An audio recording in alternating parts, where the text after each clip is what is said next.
I never stay in one country for a long time. It gets boring.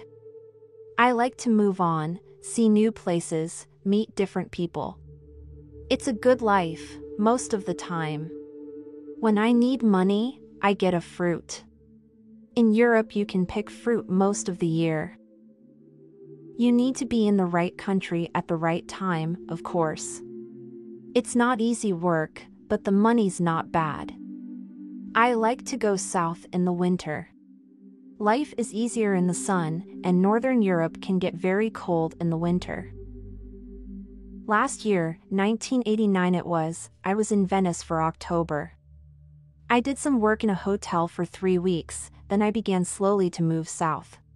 I always go by train when I can. I like trains. You can walk about on a train, and you meet a lot of people. I left Venice and went on to Trieste. There I got a cheap ticket for the slow train to Sofia, in Bulgaria. This train goes all down through Yugoslavia and takes a long time, a day and a half. But that didn't matter to me. The train left Trieste at 9 o'clock on a Thursday morning. There weren't many people on it at first, but at Zagreb more people got on.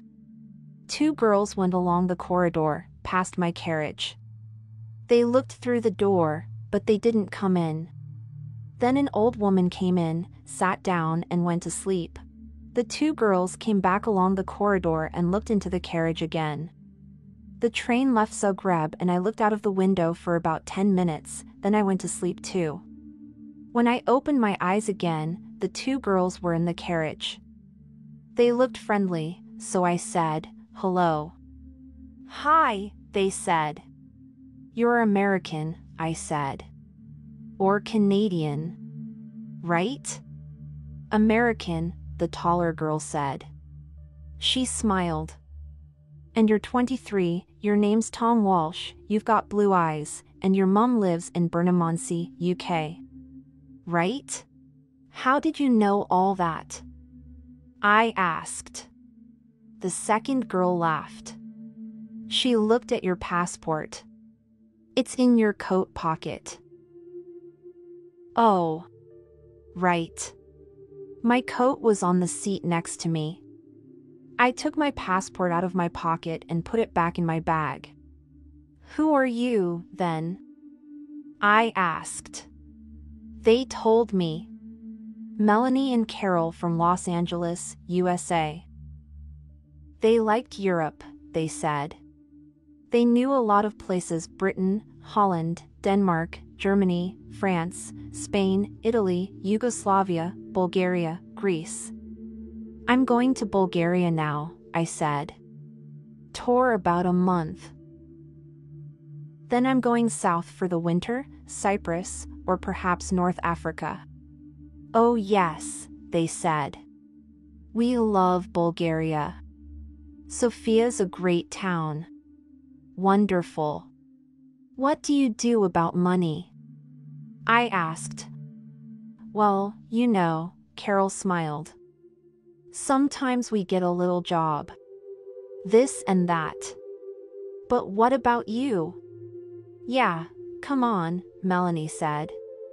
"Tell us about you, Tom Walsh with the blue eyes and the mum in Bermondsey. What are you doing with your life, hey?" So I told them. They were nice girls.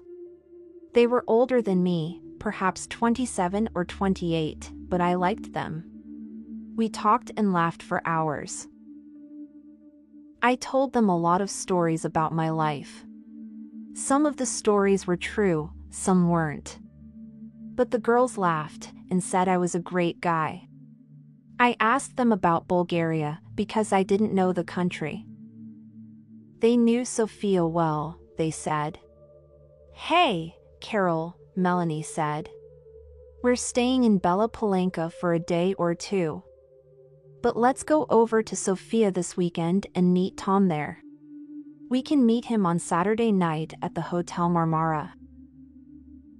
"Yeah. It's a good hotel," Carol told me. "Cheap, but good. What do you think, Tom?" Great, I said. Let's do that. The train was very slow. We got to Belgrade at 6 o'clock in the evening, and a lot of people got off. There were only me and the girls in the carriage then. The guard came and looked at our tickets and went away again. Carol looked at Melanie. "Hey, Mel," she said. "Why don't you and Tom go along to the restaurant? I'm not hungry, and I want to sleep for an hour. Food's very expensive on the train," I said. "I haven't got much money just now. I'm going to get a job in Sofia." "Oh, Tom," Melanie said. "Why didn't you tell us? Look, you're a nice guy, right? We're okay for money this week. We can buy you a meal." "Of course we can," Carol said. "And look, in Sofia, we can take you to the best restaurant in town. It's a great place. We love it." What could I say? I was hungry. They had money, I didn't. So Melanie and I went to the restaurant and had a meal. When we came back, Carol was still alone in the carriage.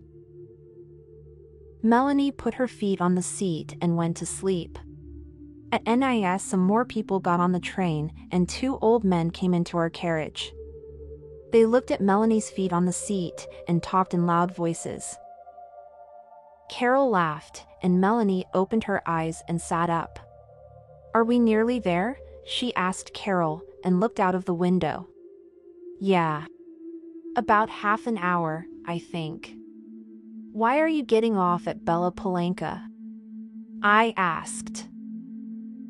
"What are you going to do there?" Melanie smiled. "Find a cheap hotel, meet people, take a look at the town, you know." "Just for a day or 2, Carol said. "But there's nothing there."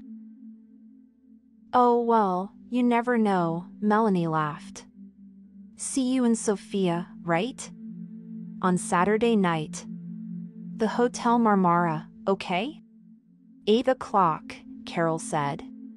"Don't forget now." "Okay." "Great," I said. "See you there." The train came into Bella Palanca and stopped. The 2 girls got off and stood on the platform. They smiled at me through the window. "Saturday, 8 o'clock, Melanie shouted. "Okay," I called. They couldn't hear me because of the noise in the station. They smiled again, picked up their bags, and walked away. Nice girls. I'm going to have a great time in Sofia, I thought. The train left Yugoslavia and crossed into Bulgaria at 2 o'clock in the morning. Then the train stopped at some village I don't remember the name. I ate an apple and looked out of the window. Suddenly there were a lot of policemen on the train. Everybody in the carriage sat up and began to talk. "What's happening?" I said in Italian to the old man next to me. "I don't know," he said in bad Italian.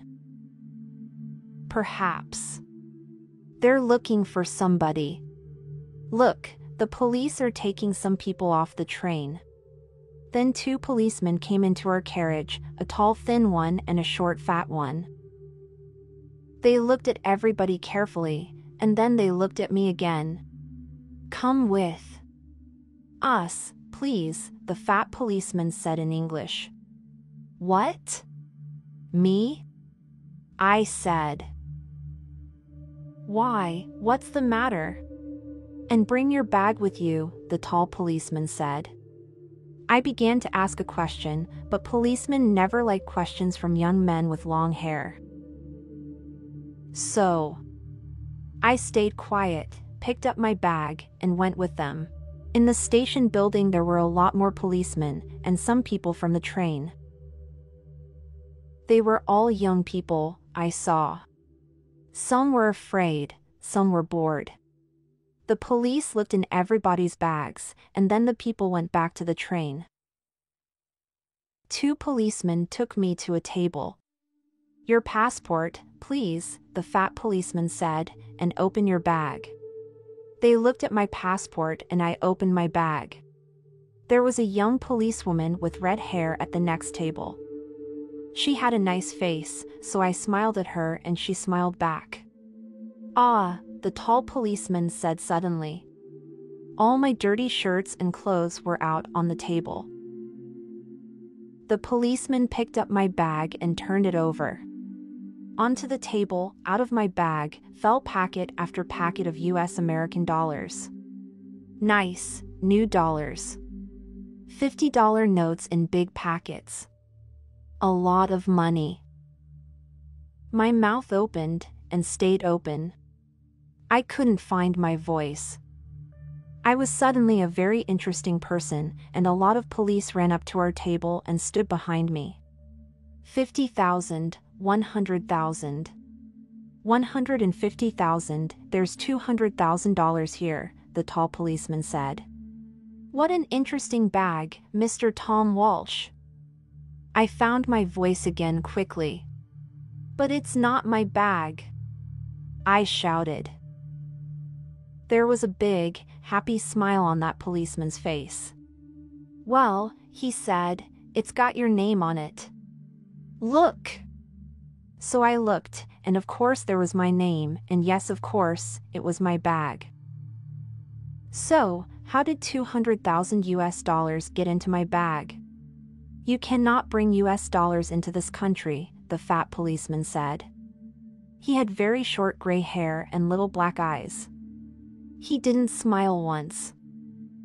"But I didn't bring them," I said quickly. "They're not my dollars. I have never seen them before in my life, and there was a lot of noise in the station." I looked out of the window and saw my train. Slowly, it began to move. "Hey!" I shouted. "That's my train," the tall policeman laughed. It was a great day for him. "Oh no," he said. "You're not getting back on that train. You're staying here with us, in our beautiful country." He smiled, happily. So I never got to Sofia on Saturday. I was very unhappy about that. I wanted to have a little talk with Melanie and Carol, ask them 1 or 2 questions, you know. "You're a nice guy, Tom. See you in Sofia, okay? Take you to the best restaurant in town." "Yeah. Great." And I never got down to Cyprus or North Africa that winter. Oh well, I live and learn. It's not an easy life, in prison. But it's warm in winter, and the food's not bad. And I'm meeting some interesting people. There's a man from Georgia, USSR, Boris, his name is. He comes from a place by the Black Sea. He's a great guy. When we get out of here, he and I are going down to Australia. Brisbane perhaps, or Sydney. Get a job on a ship, start a new life. Yeah, next year's going to be okay.